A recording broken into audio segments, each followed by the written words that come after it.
স্ক্রিনে যাকে দেখছেন এনার নাম হচ্ছে নাসিরউদ্দিন পাটোয়ারি। ইনি এনসিপির নেতা। ইনি বলেছেন 400 আসনের মধ্যে 300 আসন নাকি এনসিপি পাবে।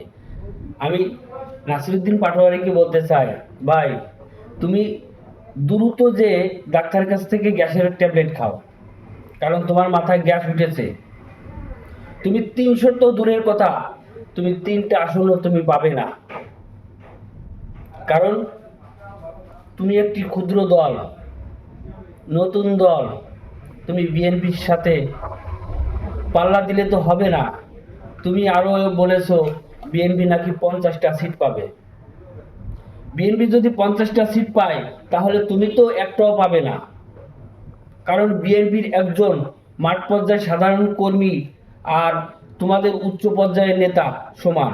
কারণ বিএনপির একজন মাঠ পর্যায়ের কর্মী চেয়ারম্যান হওয়ার যোগ্য, কিন্তু তোমরা একজন মেম্বার হতে পারবে না।